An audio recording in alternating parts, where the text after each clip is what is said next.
Olá, pessoal, tudo bem? No programa de hoje nós vamos falar sobre como as eleições municipais de 2020 podem impactar nas eleições legislativas, para os governos do estado e também a eleição presidencial de 2022. Sobre esse assunto, eu vou conversar com o Rodrigo Prando, que é cientista político da Universidade Presbiteriana aqui de São Paulo. Rodrigo, seja muito bem-vindo. Muito obrigado pelo convite, Luciano. Um prazer estar aqui contigo, desta vez virtualmente, né? Pois é, né, Rodrigo? Infelizmente não é presencial, a gente tem que aguardar aí né, todos os desdobramentos dessa pandemia. A gente espera muito em breve voltar ao presencial, porque isso faz muita falta, a gente já está sentindo muita falta, né? Daqui a pouco, quase um ano aí de isolamento por conta dessa pandemia. Bem, a primeira pergunta do programa, eu queria que você analisasse aí o resultado das eleições municipais do primeiro turno de 2020. Nós estamos gravando esse programa aí entre o intervalo aí, né, do primeiro para o segundo turno. Provavelmente esse programa vai ao ar um pouquinho antes do segundo turno ou um pouco depois do segundo turno. Então, para esse momento, eu queria que você avaliasse os resultados desse primeiro turno e o que o eleitor disse para os políticos e para o futuro do nosso país nesse primeiro momento aí de voto no primeiro turno. Tá, vamos lá. Bom, sempre tem uma discussão na ciência política e entre os atores políticos se as eleições municipais elas terão um impacto direto nas eleições nacionais daqui a 2 anos. Então, nós tivemos agora em 2020 o primeiro turno, em breve teremos em muitas cidades o segundo turno, e, além disso, nós teremos daqui a 2 anos as eleições, aquelas que trarão deputados estaduais, deputados federais, senadores, governadores e presidente da República. Então, um diagnóstico que foi compartilhado pela maioria é que, nesse momento, o cidadão, em relação ao seu município, à sua cidade, decidiu, por conta da pandemia, provavelmente, mas também outros fatores, a não experimentar novidades. Então, os eleitores que se habituaram a uma política nesses últimos 2 anos, especialmente promovida pelo presidente Bolsonaro, que é uma política de constante tensionamento das relações entre os atores políticos e das relações do presidente com também as instituições. Então, os eleitores parecem ter apontado, neste caso, na eleição municipal, um cansaço desses discursos polarizadores. Tanto que não foi apenas por conta do discurso confrontador do presidente Bolsonaro, mas também, de certa maneira, o eleitor acabou deixando de lado o lulopetismo.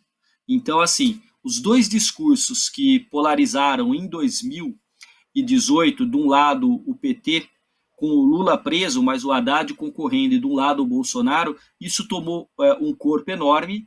A sociedade assistiu ao longo desses 2 anos praticamente de governo Bolsonaro uma situação bastante difícil em que o governo foi muito hábil na confrontação, mas não entregou até o momento um governo efetivamente que havia prometido. Que governo ele havia prometido?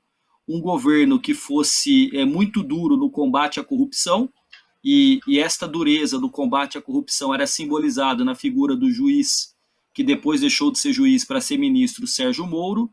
Então hoje ele é ex-juiz e ex-ministro Sérgio Moro.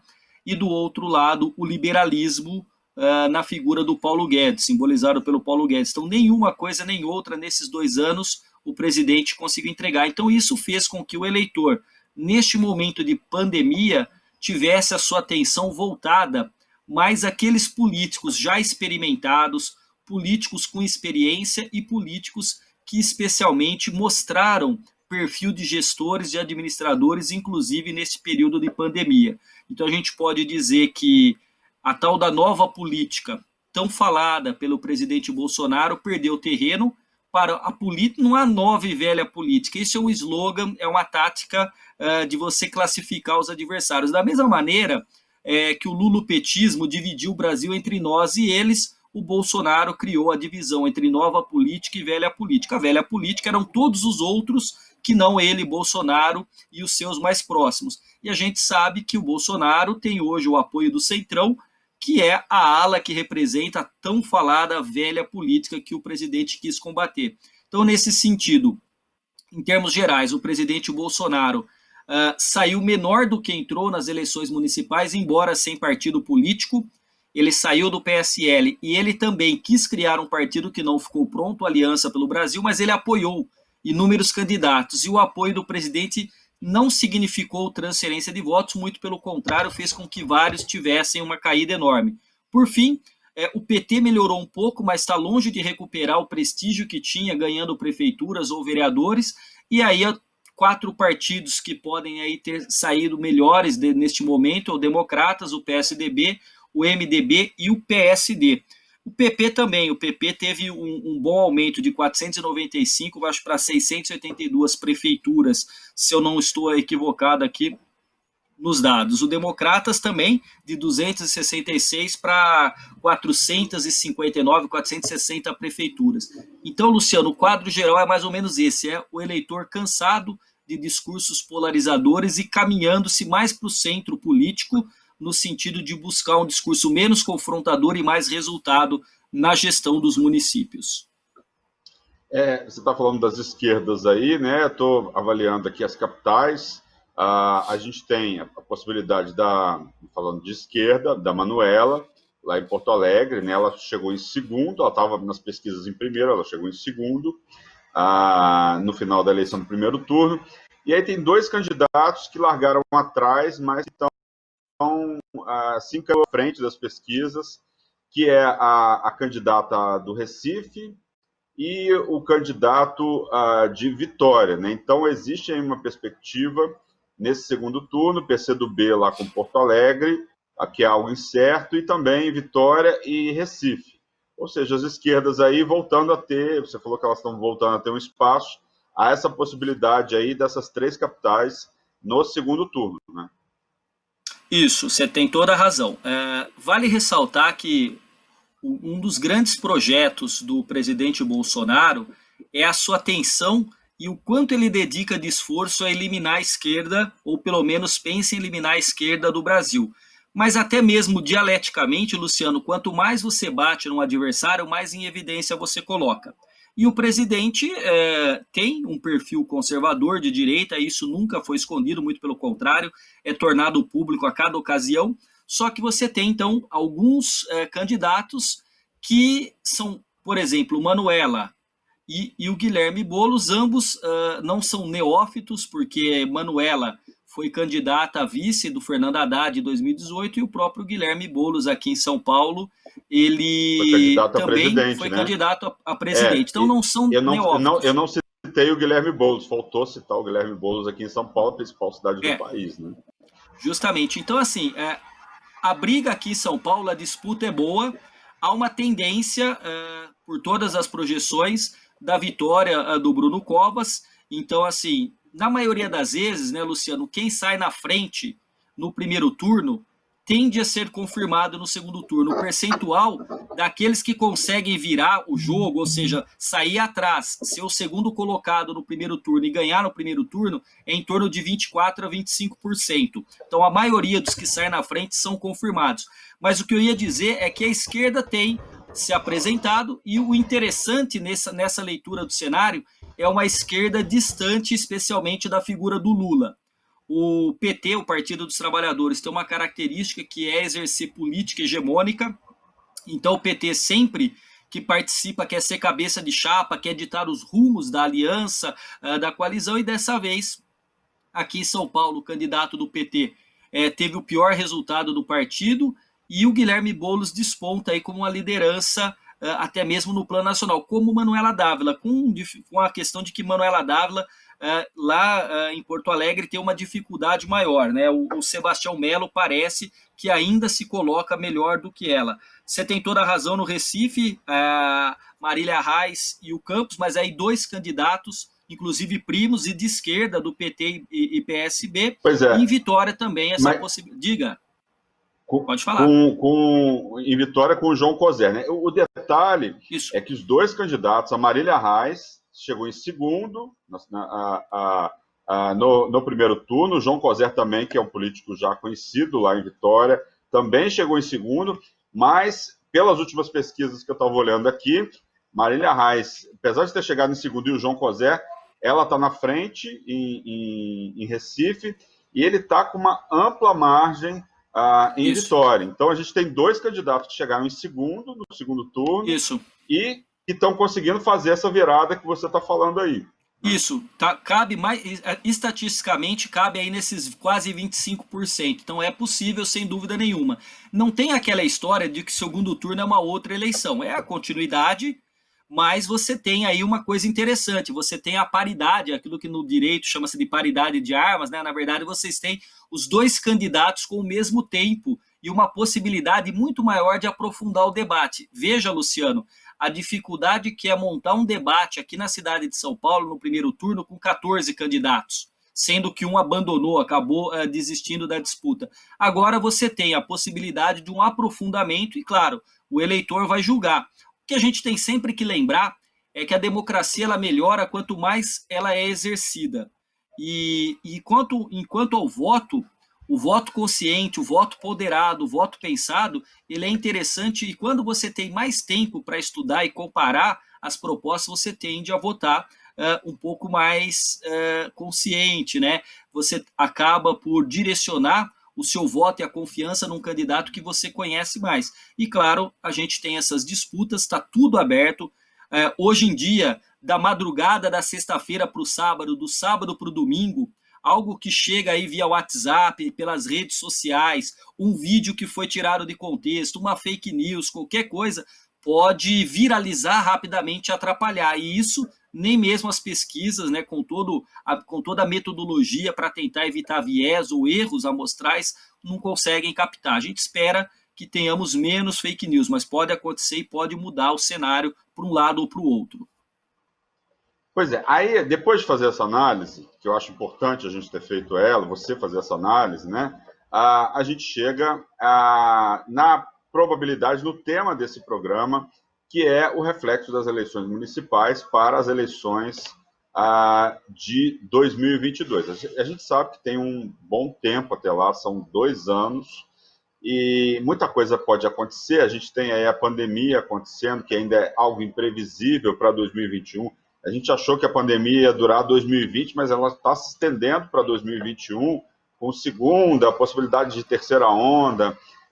Isso mudou muito, ajudou muito o eleitor a tomar uma decisão durante esse primeiro turno das eleições. O que você acha que a eleição de 2020, os resultados da eleição de 2020, podem impactar para 2022, nesse tempo aí de 2 anos? A gente sabe que a memória do brasileiro, muitas vezes, ela acaba esquecendo algumas coisas aí, não sei se é uma fala correta, e me corrija se eu estiver errado. Como é que você avalia esses 2 anos até as próximas eleições e os reflexos?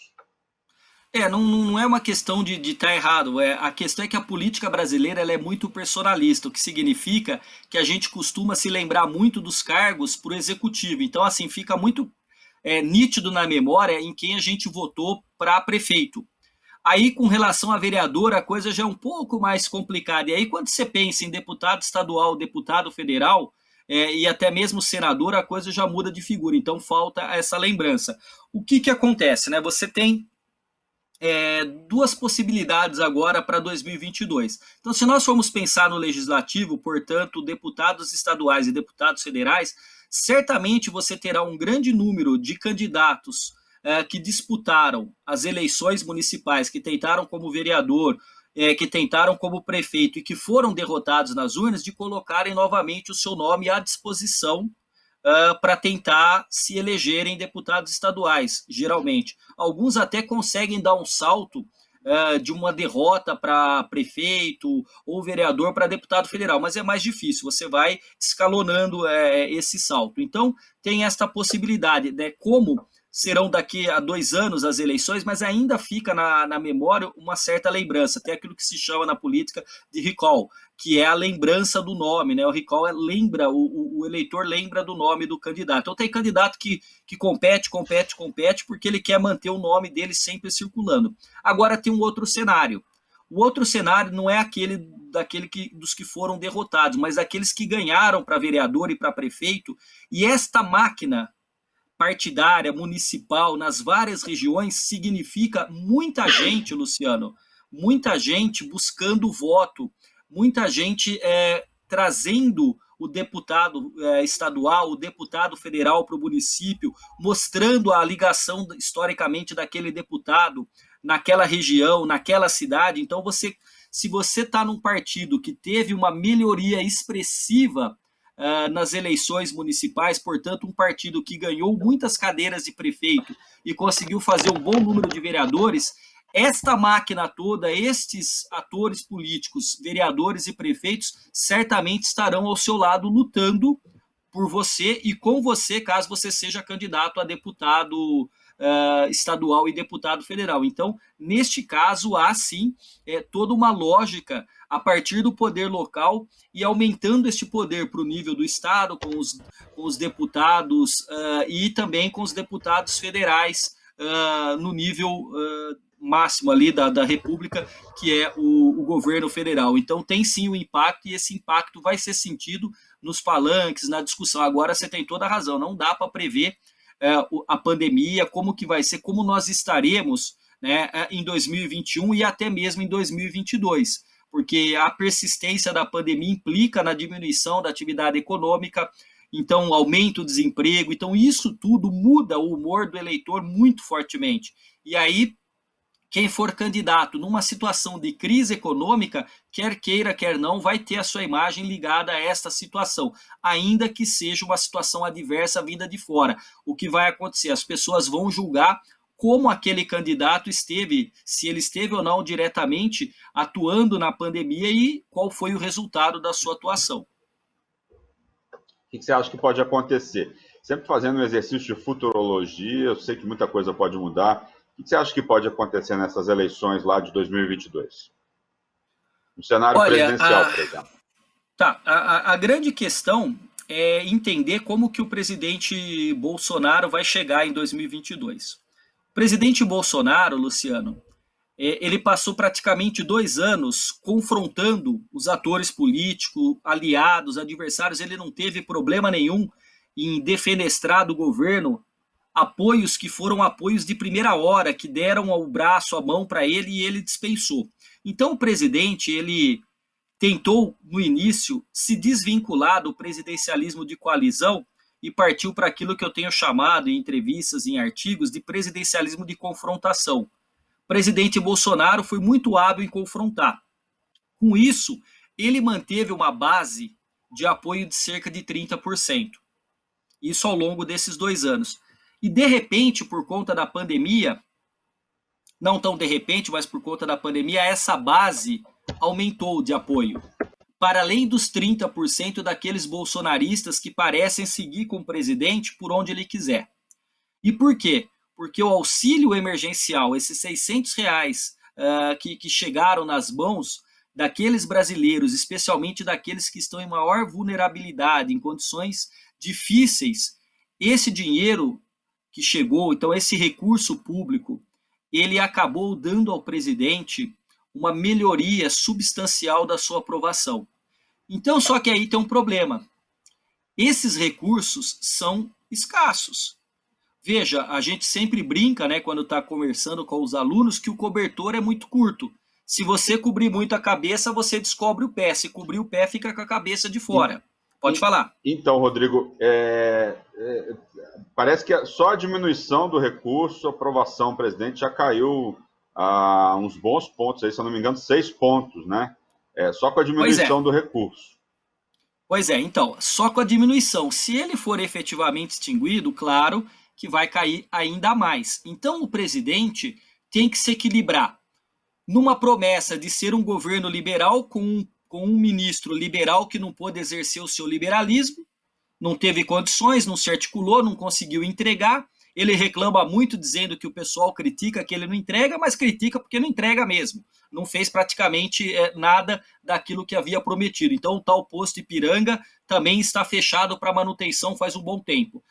De uma parte por inabilidade política e até mesmo o presidente que não deu o poder necessário ao Paulo Guedes, mas por uma outra parte também a pandemia fez com que teses keynesianas voltassem à tona com mais força do que o liberalismo do Paulo Guedes. Né?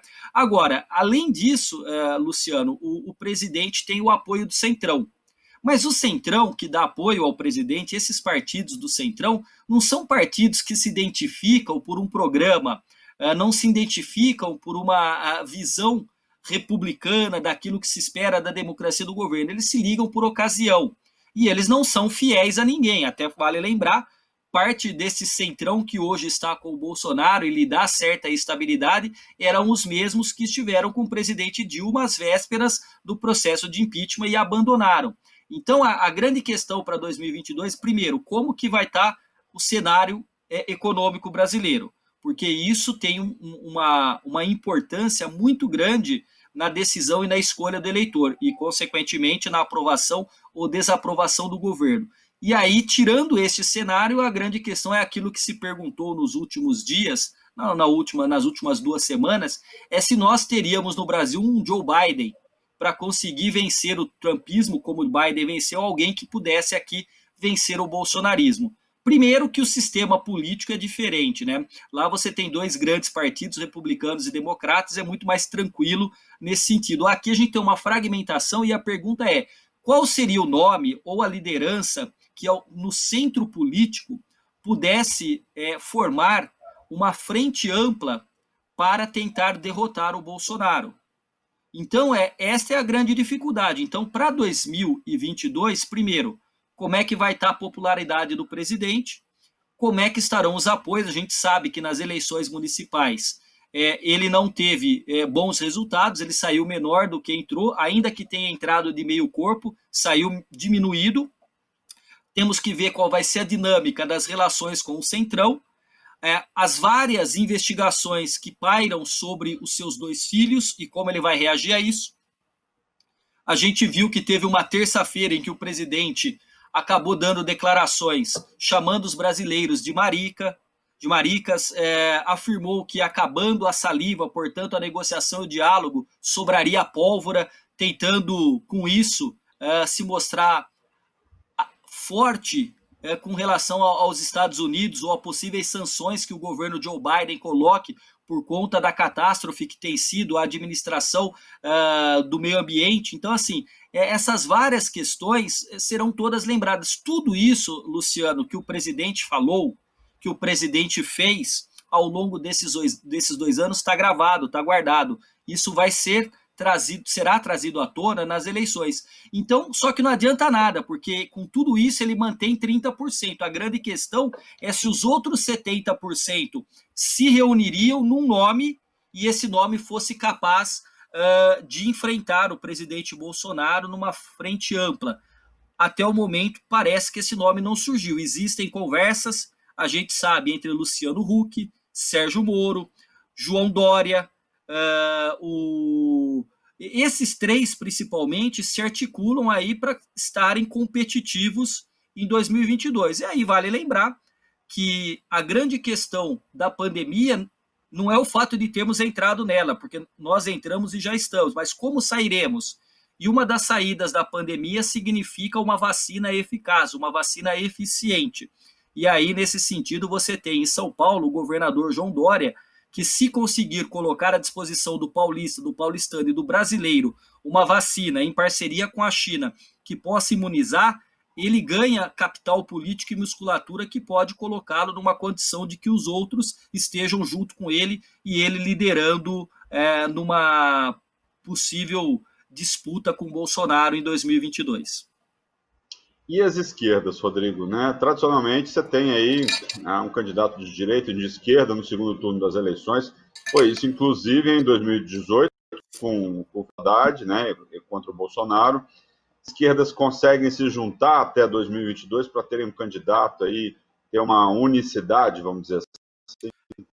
Da mesma maneira que é difícil formar uma frente ampla dos que estão ao centro, dos partidos ao centro, a mesma coisa acontece com a esquerda. Agora, vale ressaltar que tem um ponto interessante. Nessas eleições, especialmente Manuela Dávila ou candidatos, né, como Boulos do PSOL e outros candidatos do PSOL, até mesmo aqueles governadores que não são do PT e são de esquerda, pode significar que o PT seja obrigado a fazer uma autocrítica, uma reflexão e tenha mais humildade. É que eu sempre costumo comentar que muitas vezes o PT lembra muito aquele menino que desce para jogar bola lá no play, né, na quadra do condomínio e tudo mais, e aí ele escolhe o time e leva a bola. Se começa a perder, vai embora para casa com a bola e desfaz toda a brincadeira e todo o time. Então o PT tem uma característica que é do hegemonismo. Se as eleições municipais trouxerem uma reflexão e um pouco mais de humildade, talvez este grupo mais à esquerda possa se reunir em torno de uma candidatura. Aí a grande questão é a seguinte: uma candidatura de esquerda, de uma esquerda democrática, uma candidatura de centro-direita, de uma centro-direita bem democrática, pode dividir ainda mais e levar de novo o presidente Bolsonaro para o segundo turno. Historicamente, todo o presidente que concorreu à reeleição no Brasil foi eleito. Fernando Henrique, Lula e Dilma, em que pese que Dilma acabou governando 2 anos porque saiu, foi impedida no processo no qual assumiu Michel Temer.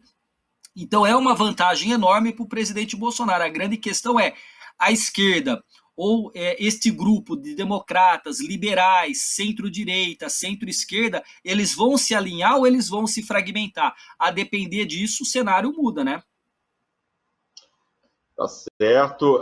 Rodrigo Prando, cientista político da Universidade Presbiteriana Mackenzie. Muito obrigado pela sua participação aqui no Conexão Legislativa. Eu que agradeço o convite, estou à disposição aqui online quando precisarem e também quando for ao vivo lá no estúdio, quando precisar também. Um grande abraço para você, para toda a sua equipe técnica e para aqueles que nos acompanharão. Certamente, nos esperamos online no estúdio novo, da nova sede da Rede Alesp, para você conhecer. Muito obrigado pela sua participação. Bem, e o Conexão Legislativa de hoje fica por aqui. Lembrando que você pode assistir esse e outros programas da Rede Alesp no nosso canal no YouTube. É só digitar Rede Alesp. Nós voltamos no próximo programa discutindo um outro assunto de relevância para a sociedade. Muito obrigado pela audiência. Até lá. Tchau.